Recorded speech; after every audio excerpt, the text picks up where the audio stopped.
Hello everybody, and welcome back to episode 8 of my tutorial series for Dungeon Crawl Stone Soup. I'm Icon, and in the last episode we left off at this place here that's not the labyrinth anymore that I was familiar with. So it seems as if this place has fundamentally changed, so let's go for an auto-explore here and check out the vicinity. So as it seems, I get to choose on which side of the parkour I want to go in, and then we'll have to play that through. Pretty cool concept, and I see there's a lot of nice loot in there, but I'm also pretty afraid that this might be not going too well for me.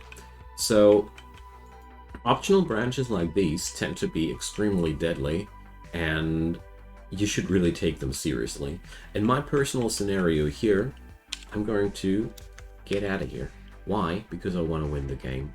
So I really am not familiar with the environment here, and sometimes if you are really deep down and close to winning, or on a setup that's really good and strong, I often opt out of these things because, you know, what do I really need right now?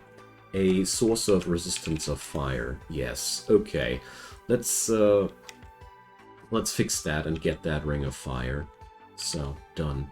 Problem solved. So if I really need fire resistance right now, I can put on a ring that will do the trick for me. So the gist of it here is I don't really want to put myself into unnecessary danger. That's one of the things that I had to learn when I was starting to win the game more often, that sometimes you just have to say no to the possible rewards and skip out of it. So here's a Flayed Ghost. Flayed Ghosts are really nasty buggers. They are pretty tough, but this special skill here, well, I'll show you what it does. We're getting closer to that dude, and, well, he didn't do it, okay. So Flayed Ghosts can inflict illusionary wounds just by looking at you. What does that mean? Your maximum HP is substantially decreased, and that will only go away if you're either far away enough and that effect wears off, or you kill that dude.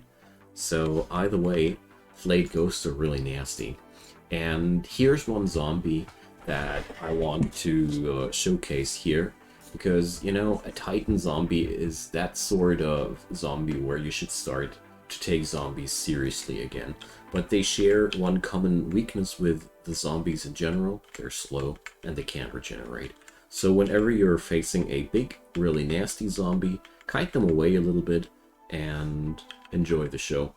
Here, necromancers are overall not too dangerous, but they got this agony spell, and that's the really nasty part. Everything that's labeled agony is going to cut your HP in half unless you're undead. So you get the idea already. I've been talking about that quite some time, often. Now there's a Cyclops. We already need to know these. By the way, the Amulet of Reflection that I'm wearing is a extremely useful item against enemies like the Cyclops, because there's a chance to even reflect these stones they lob at you. Boots of Rampaging. What's that? That's new for me. Where it takes one free step when moving towards enemies. Okay, interesting concept, but I already have artifact boots, so I'm not buying, thank you. I found a scroll of berserking here. That's really nice. Not a scroll of berserking, sorry. That's friggin' berserker. No, I found a scroll of silence. That's what I wanted to say, and that's really good. Silence scrolls, I love them. They basically defuse entire bosses. Sometimes they can even make totally deadly encounters entirely trivial.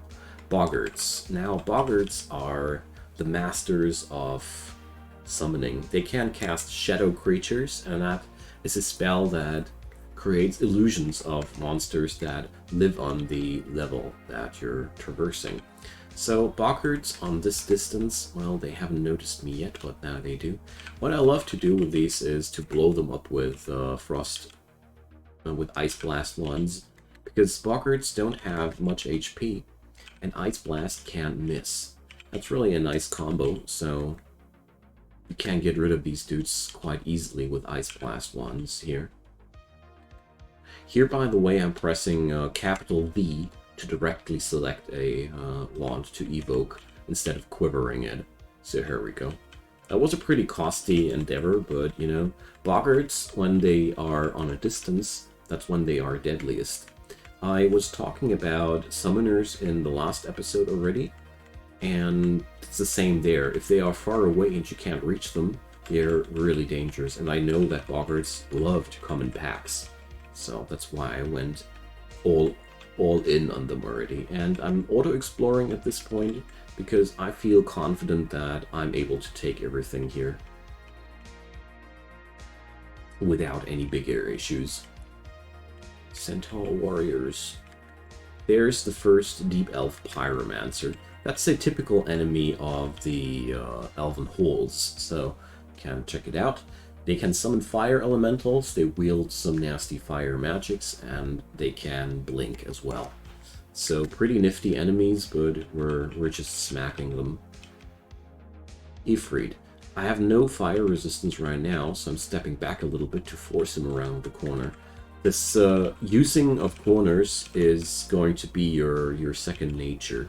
Here we finally found Scrolls of ID, so we got Potion of Cancellation and Potion of Experience. Wonderful. A Potion of Experience is fun. You can, when you quaff it, you get experience, but you can also select what kind of skills you want to increase with that. So now I'm first turning off all skills, and now I want to funnel that into armor, because that's one part of my training that has fallen short as of late. So here we go, reached level 17, and now let's ID one of these scrolls as well. So it's a Scroll of Acquirement. We haven't had this yet. So a Scroll of Acquirement, you read that, and then you get to select what you want to get out of that. So I want that ring. It's solving my resistance to fire problem quite decently. So we're going to put this thing on and put off that Ring of Dexterity, which is basically only a small and bad quality cousin of that one. So we're now at positive fire resistance again. That's nice. And poison resistance are now also given on many ways. But, well, that ring is not really good, but it did solve that one problem of mine, and that was the non-existent fire resistance. The deeper you go down the dungeon, the more you want to look for a completion of your resistances, because you want to be protected against pretty much everything. The only two things that you can skip most of the time are electricity and corrosion resistance. If you don't have these, you will most likely get along nicely. Okay, now let's get started. We're going to go into the shoals today. The shoals are a oceanic side map, 4 levels deep, and we're going to face a lot of merfolk here and other mythical monsters that mostly fit into the Greek mythology. Here's fauns. They are, well, they reduce your magic resistance and make it easier for other people to hit you. That's their basic game plan, basically. And you see, they're also shooting stuff at you. And, yeah, well, 50 points of damage just by entering this place. So, a word of caution here, or a word of advice: be cautious with this area here. That's how I wanted to say. Because the shoals is, well, this is as deadly as the game can get. So there's a Merfolk avatar. It can mesmerize me, so I'm going to break the line of sight here and just keep doing that. So now I'm getting closer to that dude. Wonderful. That will work out.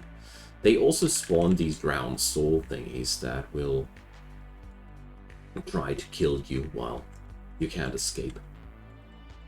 Alright, so here we're going to explore this place carefully. And here's one other wonderful situation where you have this manticore out on the sea. Flying, by the way, is a very good trait to have here, so we're going to put on our boots of flying. you see, when you're flying, you can just traverse these watery areas without any penalties. And that's quite nice. And watch the land moving. There's also land moving away with the tides, and therefore I really like to have flying ability. If you have something to fly permanently, it's really good. Alright, we got a shaft trap. Like I mentioned before, every dungeon branch can do that once to you. So we're going to get in here and watch that Merfolk avatar trying to kite me towards the water.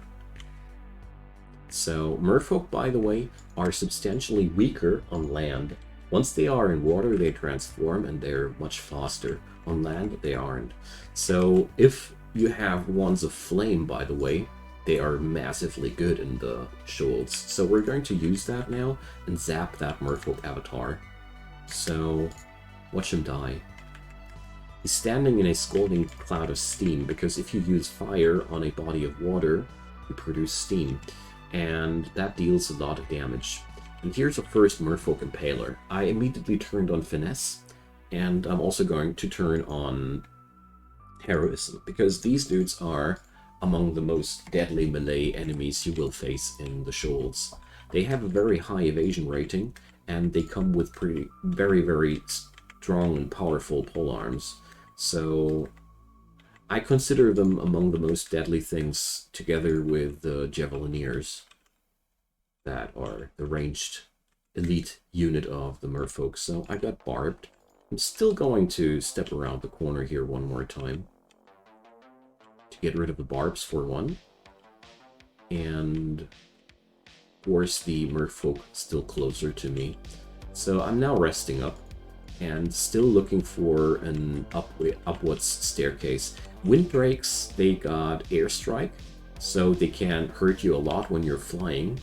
This is a spell that's specifically made to hurt flying people. And they got Wind Blast, which shoves you a couple of tiles away, and they can repel missiles, so they're hard to kill with ranged options. Pretty nasty buggers, and you gotta take them seriously. So a Catobal Pass has shown up, and it has breath. Its breath has hit me. So I am pretty sure that a Cyclops boss is hanging around here. He always comes with a menagerie of mythological beasts, and the Catobal Pass is one of them. They can emit a petrifying cloud, and if you stand in that, you will be petrified. So the trick here is that you never spend the end of a turn while you're in that calcifying dust, and you start whacking at them and keep kiting away when you're in that dust. And now I'm running away because there's more and more death yaks. So running around that corner. And the good thing here is that the Catobal Pass did actually manage to petrify his own buddies. They're not quite selective when they're doing their breath attack. The death yaks are easy to kill with Heroism and Finesse, so I just slice them apart leisurely. But I'm not going to go into this direction here anymore, because I don't want to provoke a fight with that unique Cyclops. So there's a couple of Merfolk, a couple of fawns in the Merfolk, so I'm going to get that. And here the Reflection Amulet I got is truly a real game changer. I personally think flying and reflection are among the two most powerful things which can help you here in the shoals, because you'll be facing a ton of ranged attacks, and the water makes it harder for you to work around problems. So we finally found the up staircase. Let's get back to Shoals 1, because I don't like to be trapped on a level where I can't get out of there. So Harpies are basically just bigger bats. They have this bat-like heretical movement, but they just deal a lot more damage than bats. But there's really not much more to say about them. They had a special trade once, but that has been removed when food has been removed out of the game. So there's more manticores. This place has a lot of manticores, you might have already noticed. And I'm now confident enough to go for auto-explore. There's a Dream Sheep. And there's more Dream Sheep. The biggest nuisance about the shoals is that there's a lot of enemies trying to inhibit your movement or prohibit your kiting or attack you from afar, while the environment is also trying to shut down your movement. And that's why I personally think the shoals are really a very, very deadly place. And you should be really careful with that one. Oh, there's a water nymph.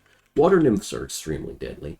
When you're standing in water, they can do the water strike thing and deal a lot of damage to you. And on top of that, they can also summon water, so let's draw that nymph closer and smack it down.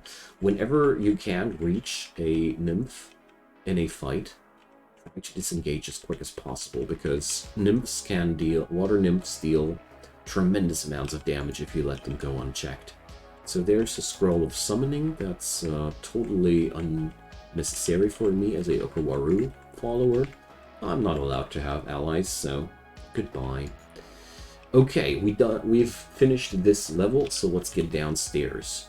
There's Yolgrun. So Yolgrun is a big bad earth mage, and he has Iron Shot, which can deal up to 80-ish damage. We're going to get away from this situation here, but only with Yolgrun right next to me. Let's see. I was just casually whacking him and waiting if one of his stronger spells might hit me or not. And since it didn't, I just killed him.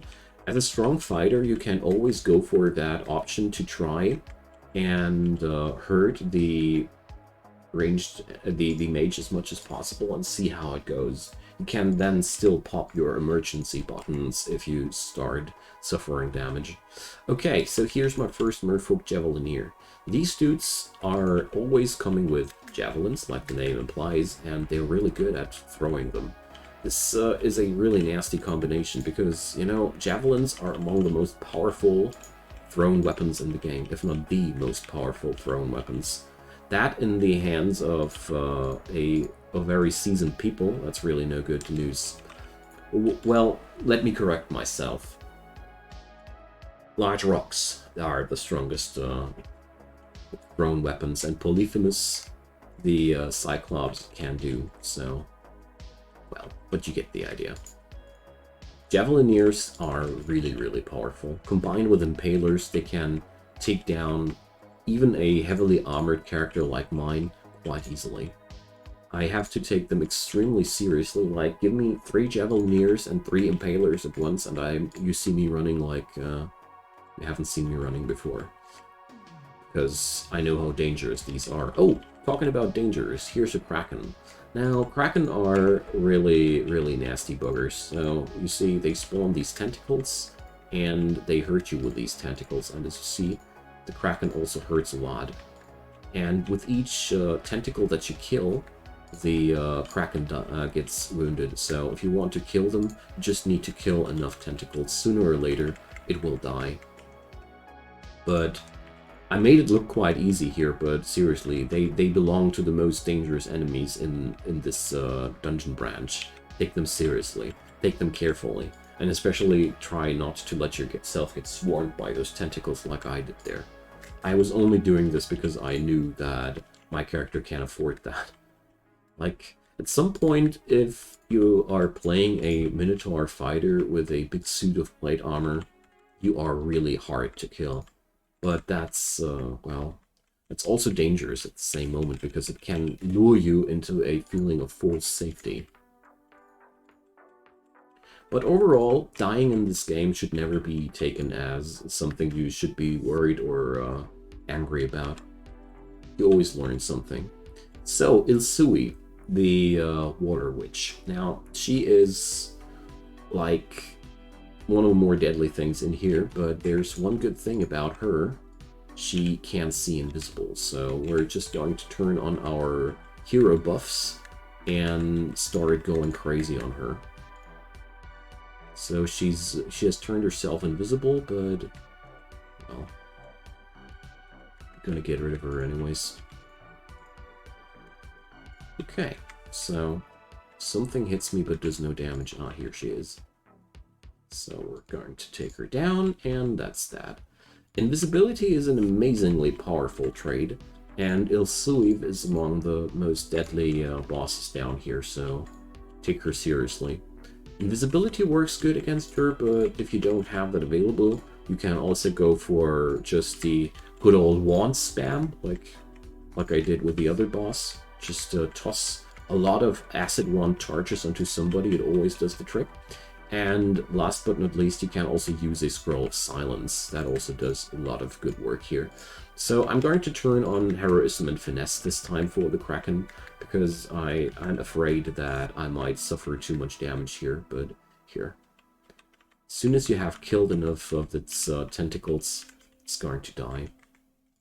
Snapping Turtles are tanky, and they attack as if they had a spear equipped, but there's really not much more to say about them. So here's a big bad water nymph, taking her down, but watch me taking a lot of damage here. 81 HP only left, so turning on the god skills and getting rid of this Impaler and getting rid of that Windrake. That should be already doing the trick, but yeah, 49. Closely monitoring here my HP while fighting this. 30, 40, okay, we gotta be very cautious now. So you see, that's a wonderful example of how quickly the tide can turn. This all happened because I did not take this fight seriously enough and rushed blindly into killing that water nymph. But yeah. That went all good. I mean, I still have a ton of resources that I could use in emergency cases. But yeah. So Okawaru is actually my piety is not full anymore, so you see how much piety I did spend here. So here's Morning Star. I have to try that out. It's a +2 Morning Star of Venom. Yeah, well, no. Thanks, but no thanks. We're also going to ditch away the Centaur Holy Wrath here. Alright. So, now we did the first 3 levels of the Scholz. You could now go downstairs to Scholz 4 and grab that rune, but if you want to make it really safe, you don't, because the bottom level of a branch is the most dangerous one. Instead, we're now going to enter the Snake Pit and clear the first 3 levels of that one as well before we go to the bottommost level of the rune branch. This is a tutorial series after all, and I want to give you a option to maximize your winning chances, and this is really, really helpful. In general, whenever you hit a roadblock of something that you can't kill for some reason, it's pretty much always worth it at this part of the game to check out what kind of other branch you could go for. But let's talk about the Snake Pit. The Snake Pit is completely infested with Naga and snakes and salamanders. Basically everything that can slither out there is in here. That's a area where you have to work with poison resistance. That's the most important stat here. Without poison resistance, this will be a lot harder, and the Naga are a pretty interesting set of enemies. Turn off invocations and start learning shields again. The average Naga has a pretty decent amount of HP, and they're slow. It's their kind of kit. They are slow, but beefy. A Naga Warrior has 100 HP. They tend to come with extremely powerful weapons, and, well, they can pack quite a punch. In general, this area is quite dangerous, but manageable. So you'll be rarely surprised here, but the enemy is numerous and tanky. A Naga Sharpshooter, I don't think I need to explain how these work. They're the archers of the Naga kin. And yeah, let's keep going here. I'm feeling confident enough here to go auto-exploring, because the first floor of a rune branch is usually not that hard and not that extremely dangerous. Salamanders are fire elemental variants of the Naga, if you want to say so. They have no poison affinity, but much more with fire, much more. And yeah, there's really not much more to say about them. Okay, we're cruising through here. Shock Serpents. Now these are really dangerous, buddies. They deal a tremendous amount of electricity damage, and they also hurt you back when you attack them, and that's really a nasty combo. And as you see here, that's one Shock Serpent, almost 50% of my HP. That's why our elec is so good, and that's, or resistance to electricity, to put it into less nerdy words, but yeah, I haven't found anything that's a reliable source for that. So Shock Serpents are the first enemies where I really have to be extremely careful around here and take them serious. But luckily I got methods to manage these, so we're going to explore this area. And yeah, there's a wand of paralysis. Nice. I love paralysis wands. They can be such simple solutions for problems. I love it. So, Snake Pit 2. Here's the first Naga Mage. They also focus entirely on poison magic, but there's one thing that's absolutely worth mentioning. They can haste people. Also, Naga Warriors can enrage allies, so they got this might buff. That's pretty dangerous. Mana Vipers, well, they eat mana. That's nothing we are worried about. But yeah. So here's the first really, really nasty dude, and that's the Guardian Serpent. Guardian Serpents slow, and they also blink allies on top of you. That's really, really nasty. And there's one demon that I haven't seen yet. So here we go. Let's go downstairs on a different staircase, and let's keep attacking here carefully. So the Guardian Serpents are among the most dangerous things here. So definitely taking that down as quick as possible. So here's a unique Demon Prince monster. Okay, I totally haven't seen this dude before, so first thing we're going to do is pop a Scroll of Teleport. When that happens, for example, here I did a terrible mistake. This dude, I shouldn't have taken that easily, so he's a Abyss Demon boss, and we'll have to get out of this somehow. So the first thing I'll do is just sip in Heal Wounds potions and wait until the teleport goes off. Here we go. And now, since Naga are all slower than me, I won't have that much of an issue to just escape. Sadly, well, I wanted to try that downstairs. Maybe it was a free area, but that's not looking better either. So I'm going upstairs again. And I'll fight now until I see that this Demon Prince dude is around the corner one more time. But luckily, we didn't see him anymore. Okay. So now we have a really nasty enemy up ahead. And here you see me facing something that I can't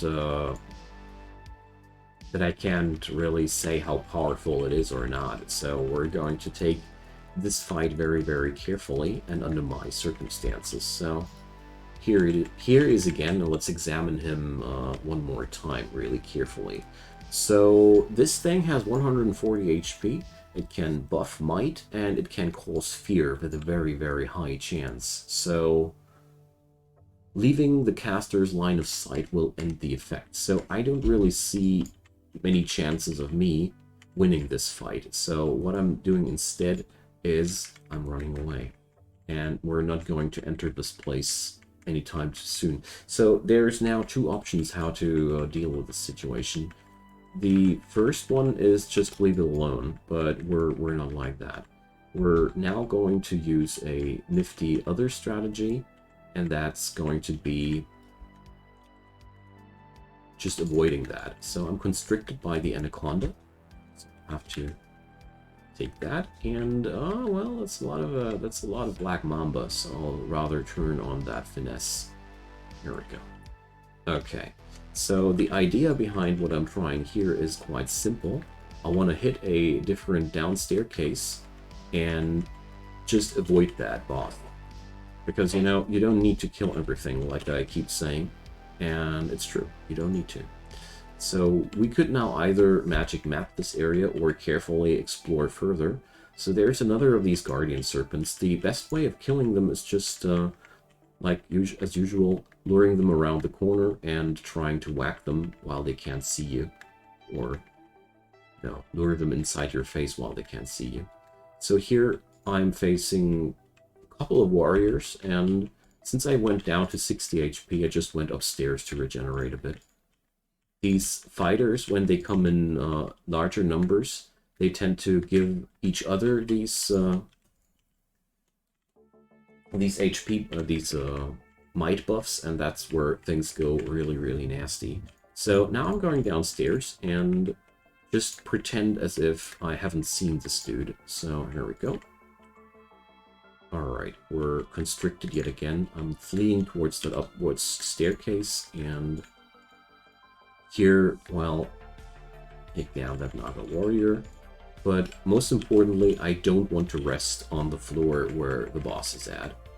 And this down staircase is also not really usable right now, because there's a freaking army on the other end of that, so we definitely have to take a different staircase. So it's much safer, by the way, to not fight this at all and just ignore that floor until you're strong enough to take that boss. But this is an alternative strategy that you can go for. But you know what? We're going to try and buff ourselves up. Let's go for a combo of might, and let's see. I can't really do anything while I'm feared, but I want to try one thing. Let's Berserker Rage myself, because I'm pretty sure that while I'm Berserkered, I can't get afraid, and that's how we took down this boss. Bam. Okay, now, you see, sometimes you have to get creative. And Berserk Rage, I didn't know it, but I was pretty sure that Berserkers can't be afraid of enemies in front of them. That would make no sense in my thoughts. So we're going to quiver a couple of javelins here and try to do some damage to these shock serpents while they're far away from me. I really need to improve on my strategy with these. Alright, so now we can safely explore the rest of that floor. And I think that was a wonderful example of the fact that sometimes you have to dance and prance around some bosses and find their weak angle and think about your own options. Often the right solution to your problem doesn't come directly. Often you have to think about it and experiment around until you find the right tool. If you have the idea that something might work, just give it a careful try, have a staircase in your back, have a potion or a scroll of blinking in your at your disposal. Stuff like that makes it a lot less risky. Okay, now we can, I think, explore Snake 3. And I'll just finish this in this episode. And then in the next episode, we're going to face the runes, the real rune levels. So that's going to be also very, very exciting, I think. Let's just be careful that I don't blow myself accidentally up. By the way, I started training shields because in this level, it's almost always the case that you will find a good shield one way or another. Here, there's a tower shield in Snake 1 already. And a tower shield is the biggest shield that you can get. And it's also very hard to wield that, so we're training for that. But this fighter here had a shield in his hands too, so I'm pretty sure there's going to be something. Okay, so I see that there's a lot of enemy ahead of me again, and so I'm starting again to flip on the heroism and finesse. Whenever you feel as if stuff is growing tense, use these skills. I know I keep repeating myself, but it took myself a long time to get that into my behavior. And there's really not many things that are quite as frustrating as getting killed while you knew while you're staring at the after screen, that you still had options to take care of that problem. At least that's how I feel about these. So let's use javelins. Still took 60 points of damage just by taking down that snake from afar. So shock serpents, seriously, if they come and accompany bigger mobs, they can be really a reason to kite away. Okay, my dear friends, so we got this now. We got the shoals and the snake pit, and the next time we're going to tackle our first runes that will open up the realm of Zod one day, if I'll make it that far. So thank you guys so much for watching. I hope you're enjoying this tour as much as I do. Drop your comments down below, leave a thumbs up, and consider subscribing if you haven't done so already. See you guys next time. Goodbye.